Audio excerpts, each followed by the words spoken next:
আবহাওয়া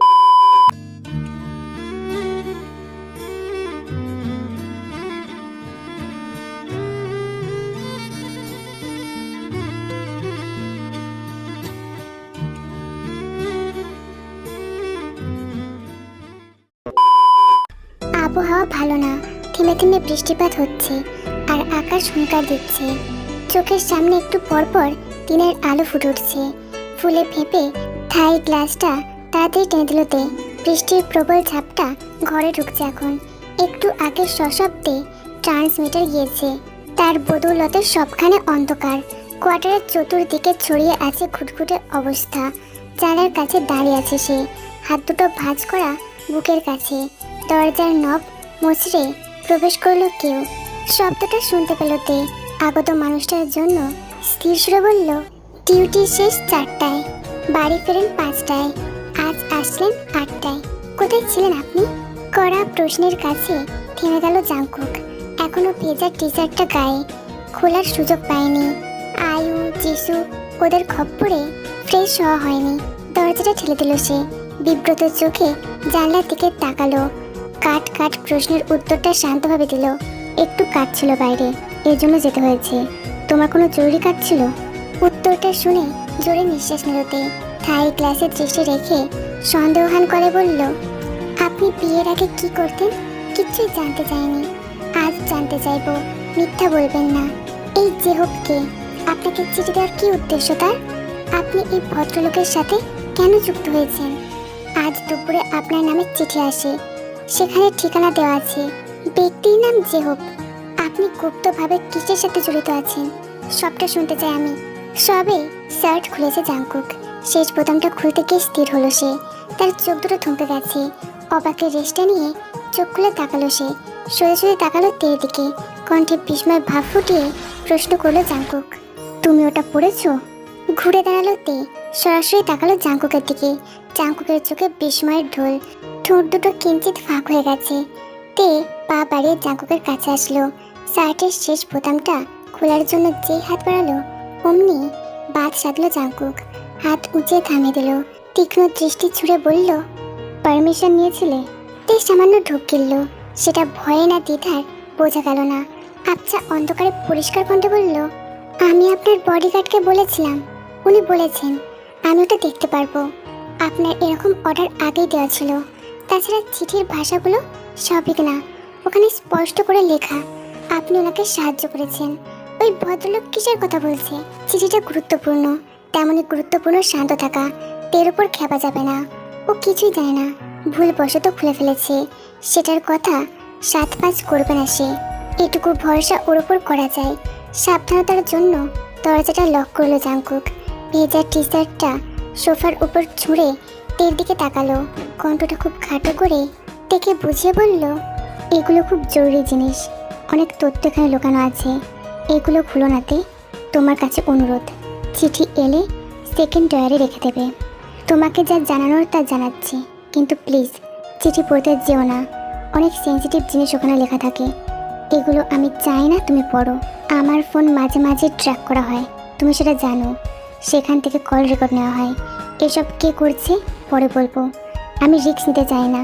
পলিটিক্সে ভালো খারাপ দুটো দিকে আছে, যারা ভালো তাদের জন্য দেশটা মোটেও ভালো না, কিন্তু যারা খারাপ তাদের জন্য দেশটা তাদের আগে পিছে ঘোরে। এই ভালোর সাথে জেহব যুক্ত ছিল। তুমি শুনলে খুব অবাক হবে, এই জেহব একজন সাংসদ সদস্য ছিল। সে তার পদ থেকে কিছু খারাপ মানুষদের জন্য ছিটকে গিয়েছিল। এখন তিনি পলিটিক্স করেন না, পরিবার ব্যবসা নিয়ে দূরে আছেন। কিন্তু আমার ভাগ্য খারাপ, আমার পরিবার থেকে কিছু মানুষ বাজে পলিটিক্সের সাথে যুক্ত। তারা দল ও দেশ দুটোর নাম ডোবাচ্ছে, নিজ পার্টির নাম ভাঙিয়ে খারাপ কাজ করছে। কাজটা বহুদিন ধরে হচ্ছিল, কিন্তু কারোর কাছে প্রমাণ নেই। কালাম সর্দার মারা যাবার পর সেই অনৈতিক কাজ থামেনি, পাচারের কার্যক্রম এখনও চলছে।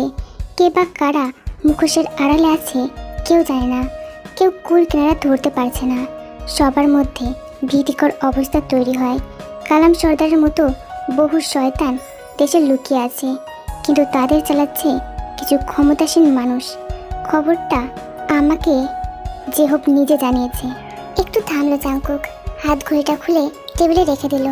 চুপচাপ সব শুনছেতে, নীরব শ্রোতার মতো সম্পূর্ণ মনোযোগ জাংকুকের দিকে। জাংকুক আলমারি থেকে কাপড় নিতে নিতে বলল, ইমেলে এমন কিছু তথ্য ফাঁস করে যার জন্য আমি ইনভলভড হই।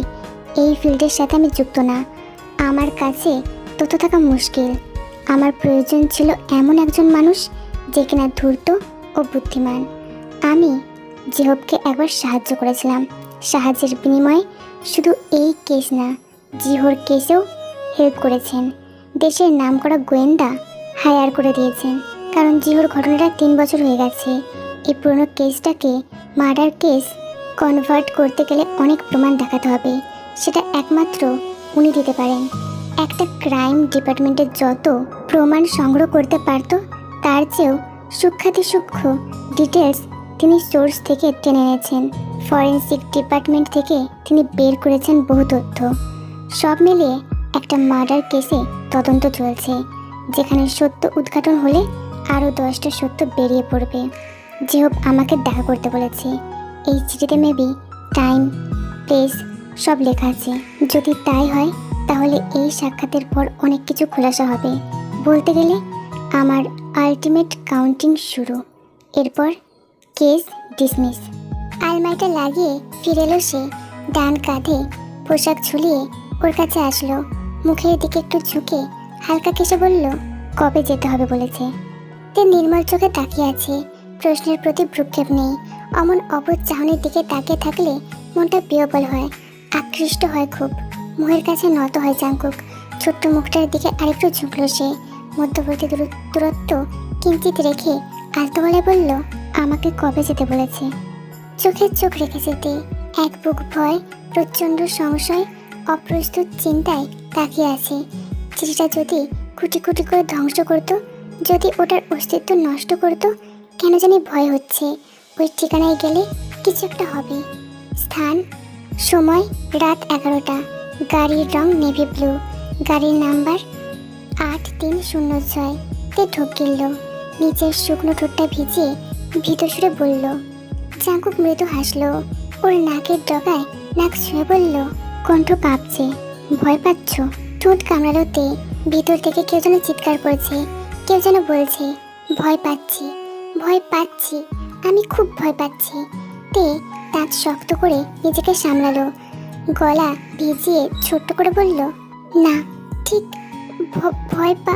তবু কেঁপে উঠল কণ্ঠ, আভা দিল ভয়ের, বুঝে দিল ও ভয় পাচ্ছে। ভিজে উঠেছে চোখ। আবারও কিছু বলতে চাইলে এক ঝটকায় ঠোঁট দুটো বন্ধ হলো। আকস্মিক কাণ্ডে দম আটকালোতে, বলতে পারল না কিছুই। চোখ দুটো বুঝে ফেলল সে। জাংকুক সবটুকু সান্নিধ্য দিয়ে ব্যাকুল রূপে চুমু খেলো।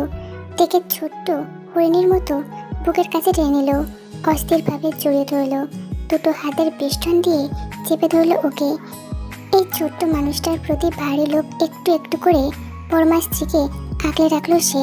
তার প্রতি কখনো সদয় হয়েছে, কখনো যত্ন করেছে, কখনো মাপ যোগ করে ভালোবেসেছে। দুনিয়াতে এত এত মেয়ের মাঝে এই মেয়েটাকে নিজের কাছে একান্ত বলে মনে হয়েছে। এ যেন নিজেরই কেউ, নিজের একটা অংশ। তে আপ্রাণভাবে জাপটে ধরল তাকে। বুকের ভিতর বন্দি থাকা ভয়টা উপড়ে ফেলতে চাইল, পাগলের মতো হোক বা নিঃস্ব কোনো অনাথ। তে তার শেষ সম্বলটুকুকে হারাতে চায় না। এই যে মনের ভিতর কেমন কেমন বোধ হচ্ছে, বিচলিত ভাব হচ্ছে, এসবে কোনো ব্যাখ্যা আছে? তবুও একটা খটকা ভাব সুতোর মতো গেঁথে আছে। এখনো চোখ দুটো দেখলে কেঁপে ওঠে মানুষ, টেকে গেলে প্রচণ্ড ভয় পায়। সেই গম্ভীর রাগী স্বল্পাসী মানুষটার ভিতর অদ্ভুত কিছু আছে। সেই রাজবাড়ির চেহারায় কি একটা সূক্ষ্ম টান খুঁজে পায়, কেমন একটা মোহমোহ অবস্থা তৈরি হয়। সেটার সুস্পষ্ট ব্যাখ্যা দেওয়া মুশকিল। কথা বলতে গেলে পুরো মুখটাই শক্ত হয়ে যায়। তার কণ্ঠের ব্যক্তিত্বের উপর আলাদা জৌলুস দেখতে পাওয়া যায়। কথা বলতে গেলে তার কণ্ঠস্বরের দীপ্ত হয়। প্রতিটা মুখ থেকে নিঃসৃত বাক্য যেন আগুনের ফলার মতো। সামনে বসা কোনো প্রতিদ্বন্দ্বী লোক যতই উচ্চ পদের বিতর্কিত মানুষ হোক না কেন, সে বাধ্য হয় শ্রোতা হতে, বাধ্য হয় চুপ করে থাকতে। তার নিজস্ব যুক্তি যেমন অকাট্য, তেমনি তার চিন্তাভাবনা গম্ভীর। গায়ের শার্ট ছাপা ধবধবে পরিষ্কার পাঞ্জাবিটা 2 হাতে খুলে ফেললে চোখ দুটো থমকে যাবে তার দেহের অদ্ভুত সৌন্দর্যের কাছে। চোখের কাছে স্পষ্ট হবে দেহের কিছু পুরনো দাগ, বুকের কাছে পিঠের কাছে দেখা মিলবে কিছু নৃশংসতার চিহ্ন। আজও সেই বুকের কাছে দাগ কেটে আছে, পিঠের উপর তেজটা ভাবের চিহ্ন বসে আছে। ক্লান্ত দেহটা যখন বিছানার নরম জমিনে ছেয়ে দেয়, চোখ দুটো যখন আলস্যভাবে বন্ধ হয়, ফ্যানের ঠান্ডা হাওয়ায় মন প্রাণ শান্ত হতে থাকে, ঠিক তখনই কপালে নরম হাত স্পর্শ পায়। পরম আবেশে সেই হাত জোড়া নরম কোলের মধ্যে ক্লান্ত মাথাটা তুলে নেয়। খুব যত্নের সাথে সারা মুখে শাড়ির আঁচল ছুঁয়ে ঘাম মুছে দেয়। বদ্ধ চোখ দুটোতে মমতার সাথে চুমু খায়। আজও ঠোঁট দুটোকে নব প্রেমের মতো আকুল ভরে ছুঁয়ে দেয়।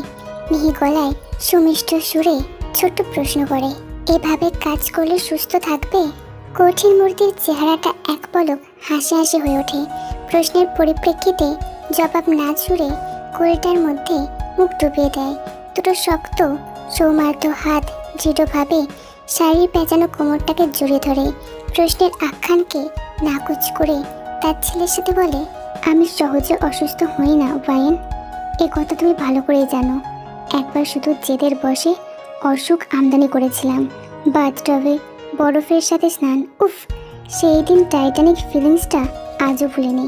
এমন কথা শুনে ওয়াইনের খুব রাগ হবার কথা, কিন্তু রাগের বদলে অট্ট হাসিতে ফেটে পড়ল। বরফের সাথে স্নান, সেই উচ্চ মানের জ্বর ডেকেছিল, সেটা অবশ্য ভোলার মতো না। দুটো মন, দুটো আত্মা আবারও একীভূত হয়েছিল, মিলেছিল দুটো বিচ্ছিন্ন সত্তা। মধ্যকার বিচ্ছেদকে জানিয়েছিল চিরতরে ছুটি। দিনটার কথা চিন্তা করতেই শূন্য গলায় বলল, একসময় কত পাগলামি করেছি, আজ সেগুলো ভাবলে লজ্জায় মরে যায়। আমাদের ছোট্ট সংসারটা শেষমেশ পূর্ণ হলো। কত সাধনার পর আমাদের জীবনটা এমন সুন্দর হলো। আজও ভাবলে চোখ দুটো ভিজে আসে। জীবনের সেই কষ্টকর দিনগুলো ভুলতে পারি না। এক অদ্ভুত আক্ষেপে চোখ দুটো বুজে যায় তার। কোলের কাছে জিহপের মাথাটা এখনো বুলিয়ে যাচ্ছে।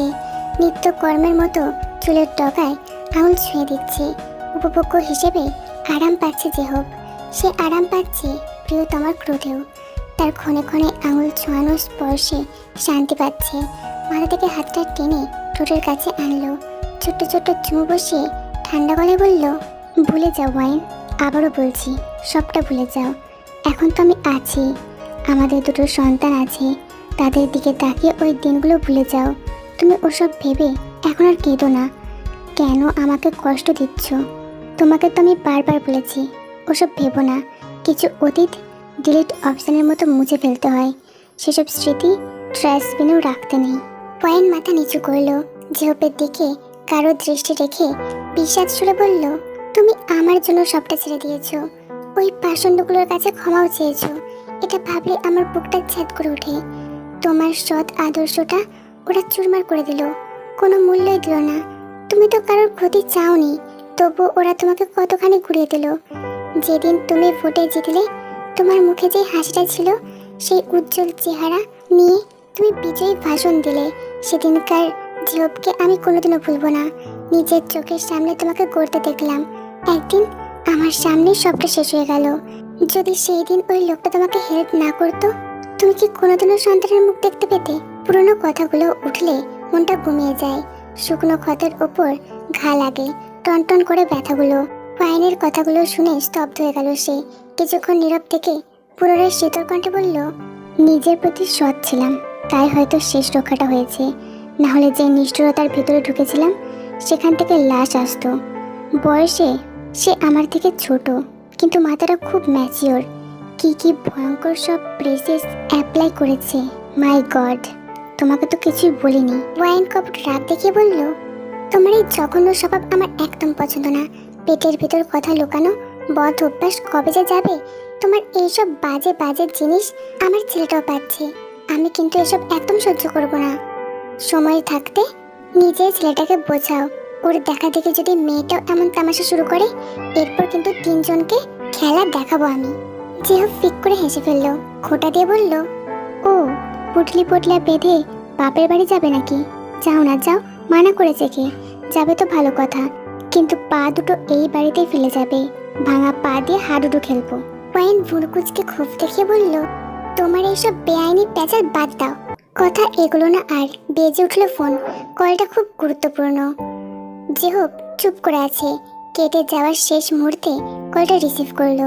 ফোনটা কানে চেপে কৃতিত্বের সাথে বলল, হ্যালো, আমি জেহব বলছি, বলুন। কলার ব্যক্তি আর কেউ না, সেটা জেহবের লোক। প্রাইভেট নাম্বার থেকে কল দিয়েছে সে।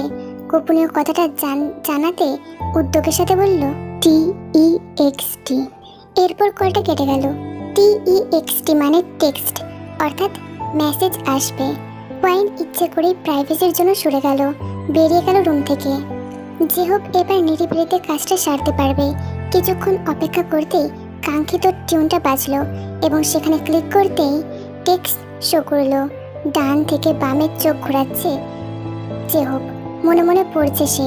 সেখানে অবশ্য লেখা আছে, জানে বাঁচতে প্ল্যান ক্যান্সেল করুন। খুব বড় বিপদে পড়তে যাচ্ছেন। জন জাংকুককে থামতে বলুন, তাকে বলুন পিছিয়ে যেতে। সে এখন অ্যাগ্রেসিভ আকার ধারণ করেছে, কাউকে পরোয়া করছে না।